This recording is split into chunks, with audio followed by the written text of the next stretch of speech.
আমি রাহুল রায়। আমি গোসানিমারি উচ্চ বিদ্যালয় থেকে 662 নম্বর পেয়ে এবার মাধ্যমিক পাশ করলাম।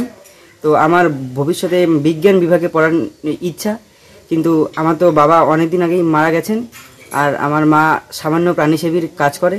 তো সংসারের উপার্জন খুব সামান্য। তো এই নিয়ে বিজ্ঞান বিভাগে পড়ার যে খরচ, সেই নিয়ে একটু চিন্তায় আছে আর কি। 94% নম্বর মাধ্যমিকে পেয়ে পিতৃহীন দুস্থ পরিবারের রাহুল রায় সকলের নজর কেড়েছে। তার ছোট্ট মনে স্বপ্ন ভবিষ্যতে আইপিএস অফিসার হওয়া। সে এবার কোচবিহার জেলার দিনহাটার গোসানিমারি হাইস্কুল থেকে 662 নম্বর পেয়ে মাধ্যমিক উত্তীর্ণ হয়েছে। কিন্তু রাহুলের ভবিষ্যৎ স্বপ্নের পথে অন্যতম বাধা দারিদ্রতা।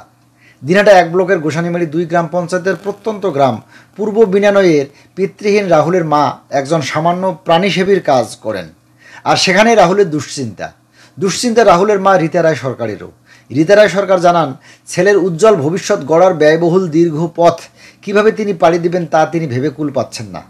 এদিন বিদ্যালয়ের টিচার ইনচার্জ কনকচন্দ্র বর্মন সহ বিদ্যালয় কর্তৃপক্ষের অনেকেই রাহুলের বাড়িতে গিয়ে তাকে শুভেচ্ছা জানিয়ে আসেন। কনকচন্দ্র বর্মন জানান, ছেলেটি মেধাবী, তারা বিগত দিনের ন্যায় ভবিষ্যতেও বিদ্যালয়ের পক্ষ থেকে তার পাশে থাকবেন। দিনহাটার 2 সার্কেলের এসআই সুদীপ মজুমদার বলেন, দারিদ্রতার সঙ্গে লড়াই করে ওই ছাত্রের এহেন রেজাল্ট সত্যি প্রশংসনীয়। তিনি তার উজ্জ্বল ভবিষ্যৎ কামনা করেছেন। মেধাবী রাহুলের সাফল্যে খুশি এলাকাবাসীও।